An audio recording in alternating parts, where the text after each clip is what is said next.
That race I just watched, the 500 this year, was insane. And it was honestly, for me, was a fantastic race. What's up, guys? It's Daniel. Just fixing my real quick. What's up, guys? It's Daniel. This is my review of the 2019 Daytona 500. I'm just going to say this. This race was insane, but damn good at the same time. Because at least today, it wasn't kind of like, I was worried yesterday that we were going to have single file train racing. But from the get-go, except maybe with 20 to go, there wasn't really any train racing at all. It was just aggression. It was clean racing, just aggression out there. And then the race got insane as it went on. But at the same time, I thought it was a great Daytona 500. Let's kind of go through everything that kind of happened. And I'll start with the beginning. So first caution came out around lap 20 because Corey LaJoie had some issue with this car. I kind of saw it early. I was like, wow, that was pretty crazy. And LaJoie just is like, Joy's had an issue. It's like, the face is messed up. No. But at the same time, Corey LaJoie, he wrecked. He had an issue with this car. And then at this time, you have Matt DiBenedetto and Ricky Stenhouse Jr. battling up front for a lot of the early part of this race. I thought that was an incredible battle. Then the caution comes out and it kind of changes up the race.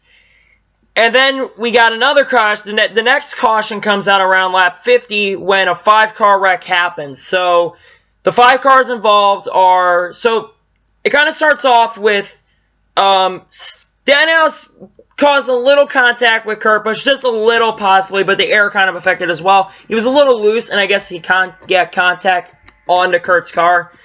And it turned Kurt's car around, and it wrecked a couple other guys. Austin Dillon got involved, Jay McMurray, Tyler Reddick got a little bit of damage, and Bubba Wallace all got involved.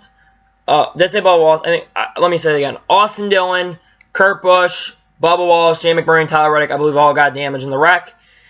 And I'll be honest with you, that wasn't intentional. That wasn't even his fault at all. Stenhouse Hall held his line. It's just Kurt came down a little bit, and it just, unfortunately, it gave contact. And that set up for a pretty good first stage finish to the race. And in the lead is Kyle Busch. And Kyle Busch holds off a couple hard-charging cars behind him, and he wins the first stage of the 2019 Monster Energy Cup Series season. The second stage starts, and you got a bunch of guys up front, and the second stage, it's really clean pretty much all way. Yeah, that first stage, by the way, was honestly a 10 out of 10. That second stage, it was a little more clean. It was kind of spread out, a little more single file, but the racing was still there.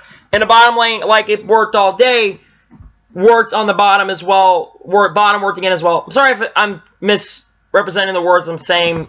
I'm a little tired right now as well, and I'm just crazy how that race went.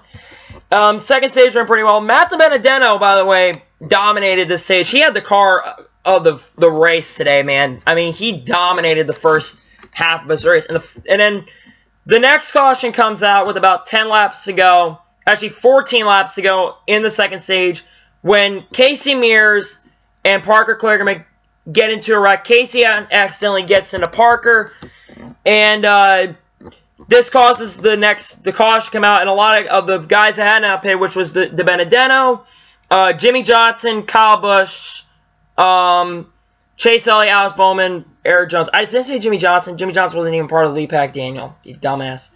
But anyhow, the 6 cars pit on the caution, and then also the Fords pit, which they pitted before to bring some strategy out. And DiBenedetto was lapping, guys, but that kind of got stopped because of the wreck that happened with Kligerman and Casey Mears. And then we go back racing, and Ryan Blaney and William Byron, they're battling pretty hard. And Ryan Blaney is able to hold off William Byron and other guys in the front. And Ryan Blaney gets the second stage win at Daytona. Now, the final stage, I feel like there's going to be a little more single file, but that really isn't the case. The race amps up pretty well. In the front, you have, William Byron. You have Jimmy Johnson up front. Which, by the way, Jimmy Johnson led I think he led a lap or two today. But another driver that really did well was William Byron. He did an excellent job today. I kind of thought he was going to struggle today because Hendrick wasn't as good and thought it was not going to be as good as race trim. But it helped that the Hendrick and the Gibbs cars worked together. And that's one reason why this race is so good. I have a feeling that if the Hendrick and the Gibbs cars were to work together, the Fords would have dominated, which the Fords did not dominate this race at all. My pick, Keselowski, struggled. And even you got guys like Larson and Kyle Busch up front. That was what was crazy about this. But basically, Byron and Johnson are battling up front. And then Johnson and a couple other guys come to the road. All of a sudden, the biggest dumbass I have seen in racing, he drives as fast as possible, not knowing what he's doing. He's an idiot for this. He wrecks his teammate, and he crashes into Tyler Reddick. It clips Jimmy Johnson, and it clips Ricky Stenhouse Jr. and Tyler Reddick. And Jimmy, unfortunately, has a lot of damage. This would kill his chances to win the 500. And Cody Ware's out of the race. Thank God Cody Ware should not even have a ride. The only reason he has a ride because his dad is Rick Ware. So, what do you expect? And then this race starts to get a little more interesting, Everyone comes to pit road, and we have a pretty good race on our hands. You have the Joe Gibbs cars like the Benedetto, Kyle Busch, them up front, and then Byron's up front as well. And, Byron, I think he fell back after this because he pitted. Byron pitted at the caution. That's right, I apologize. But, basically, Denny Hamlin, Kyle Busch are up front. And then we go racing for a while, and then this race kind of changes around 20 laps to go when more wrecks happen. 27 to go, we have a caution for debris. I'm thinking, why do we have a caution for debris? Because then we start going single file, and then with 18 laps to go, Kyle Larson has a tire go down, and he spins out. Also, Eric Jones, while in the middle of this, he has a fuel pressure issue, and he falls back. And then we have a restart, and then as we're coming to 13 to go in the race, Keselowski has a tire go down, and this kills his chances to win the race, even though he continues the race. It's just, Keselowski had a bad day, man. He's not good at Daytona. Sorry, I thought he had a chance, but whatever. And then we go back to racing with 10 laps to go, and I'm thinking, when's the big one going to happen? And then it happens. So, Paul Menard tries to go on the outside and make a move. He unfortunately clips Matt DiBenedetto, and this triggers an 18-car wreck. There's 18 cars involved. So, you have Paul Menard involved, Matt DiBenedetto, Logano, Byron, Jimmy got involved, Newman, Truex Jr., Hemrick, Almirola, and a lot of other guys were involved. I can't remember everybody that got involved, but there was a lot of drivers involved. And this takes out a lot of 11 cars go to the garage of these 18 that are involved, while everyone like Logano and Stenhouse, they continue on into the race. Now, Paul Menard, he took responsibility. He said, I apologize for wrecking them. I was just trying to make a move to go up to the front, and I made a mistake. I apologize, and I feel really bad for everyone that got involved. And he took responsibility pretty much instantly, and I appreciate that. I understand it's Daytona 500. You got to do what you got to do to win the race. And then we have a red flag for about 25 minutes. And then we go back racing with around, I think, 6 laps to go in the 500.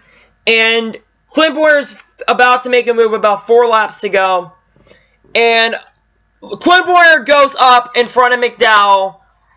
And I'm just thinking, what is he doing? And then unfortunately, McDowell clips him and turns him. Actually, before this, I'll go back to the thing before. Before this, Logano checks up, McDowell gets loose, and then Stenhouse and Larson spin out. And then we have the restart where this happens, where McDowell, unfortunately, gets into Bowyer. Now, Bowyer did come up. I'll mention that. He came up, and Bowyer, unfortunately, comes up, and he spins out, and he takes out Harvick, Chase Elliott, William Byron, Alice Bowman, I think, got some damage in that wreck.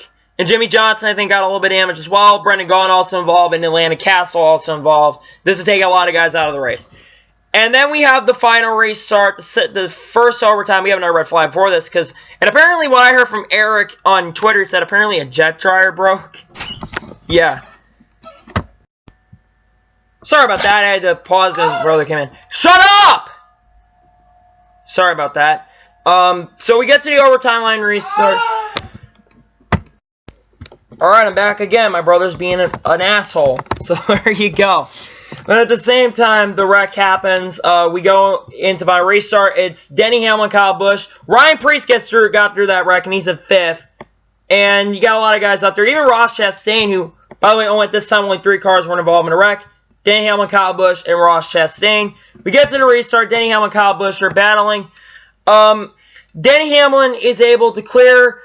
He's able to hold off the runs from Kyle, Joey, and Ryan Preece. And Erik Jones gets up there. And in the end, in this year's Daytona 500, Denny Hamlin is the winner of the 2019 Daytona 500. Now, to be quite 2019 Daytona 500.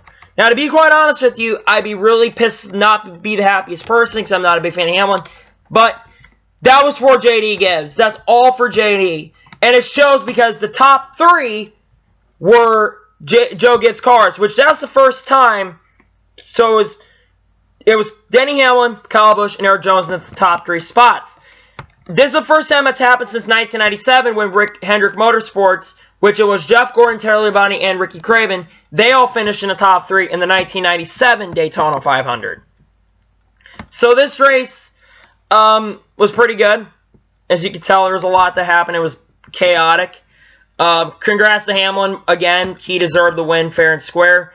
So, yeah, other notable good finishes. Ryan Preece got 7th. I'm happy about that. Jimmy got a top 10 even after wrecking. That was pretty cool. My favorite driver in NASCAR, Kyle Larson, got an 8th place finish. So, I'm really satisfied about that. I hope you all are too if you're a Larson fan, because I'm glad Larson got 2nd. And like I said in the beginning of the video, I thought this race was going to suck ass. And it was chaos, but sometimes chaos can create some great things. And it was, from the beginning, it looked like it was going to be one of the greatest 500s ever, turned into chaos. And I'm so happy that this race went the way it is. Yes, I'm not a big fan of a lot of wrecks happening. I know a lot of casual fans are going to be really happy with how the wrecks go. But at the same time, I'm glad the race went the way it is. And I'm just glad we got a good Daytona 500 this year. I'm going to give this race a 9.5 out of 10. The only reason I give it a 9.5 out of 10 is because of the 2 or 3 minutes we had a single file on the top line. And thank you, Larson, my favorite driver. Even though it was bad what happened to Larson, thank you for saving us from having to run the train for the final 20 laps. Because you made this race actually interesting again. And, yeah, that's about it, to be quite honest with you. That was the Daytona 500. Despite what happened in Speed Weeks, this year's Daytona 500 was excellent.